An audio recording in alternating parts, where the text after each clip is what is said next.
We affirm the following resolution. Resolved. In the United States, one day a year should be set aside as a national holiday for election voting.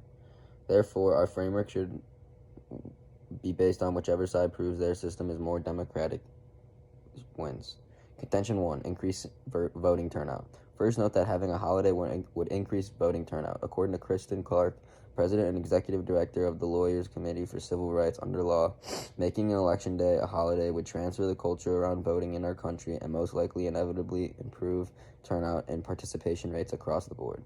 Enduring long lines, obtaining access to childcare, finding the money to take public transportation to the polls are all real barriers that make it harder for people to exercise their vote on election day.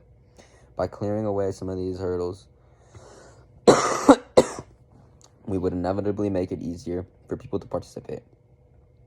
Having more voters will help democracy. According to the editorial board for the New York Times, higher turnout is a good thing. It reaffirms the essence of the democratic process, and it tends to help candidates who are both reasonable and more representative of the public at large.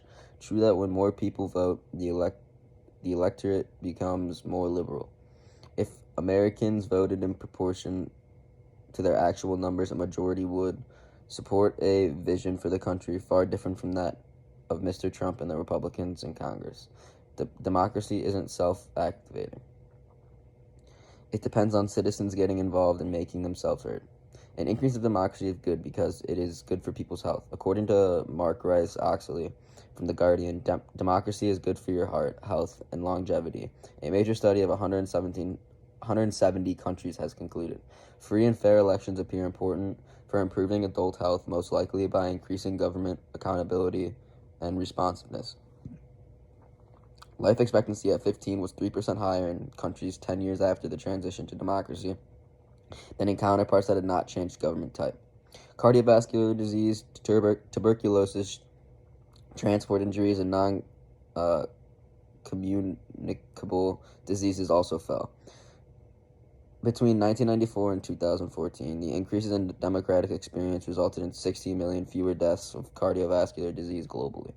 Contention 2. Lack of voting hurts specific populations. By not declaring voting a national holiday, we are hurting those who are less fortunate. By targeting a specific group in America, we are skewing the voting odds because often certain groups of people, ethnic or economic, tend to vote for the same candidate. So by not allowing/creating ways for them to vote, the president may not be who America really wants. According to Abigail Hess, writer at CNBC, said that these shifts mean traditional voting practices don't work for many Americans. For instance, weekday voting is disproportionately difficult for single parents and those who work multiple jobs, according to those who support making Election Day a national holiday. Clearly, not declaring Election Day a national holiday, we are directly impacting certain populations of people who may share similar political views. Thus, this would increase inequality. Going on to my next point.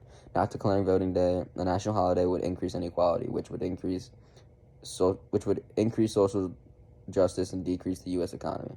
According to Josh Bivens, Director of Research at the Economic Policy Institute, said that income inequality in the United States is suppressing growth in aggregate demand spending by households, businesses, and governments by shifting an ever larger share of income to rich households that save rather than spend. EPI estimates that raising inequality has slowed growth in aggregate demand by 2 to 4 percentage points of GDP annually in recent years. Clearly, inequality doesn't improve our economy. We stated clear and direct evidence explaining how this inequality directly affects the GDP. 2 to 4 percentage points isn't a small number. It's when it's of $19.4 trillion. So to decrease this loss, we need to implement ways for inequality to dissipate, and declaring voting a national holiday is one. Thank you.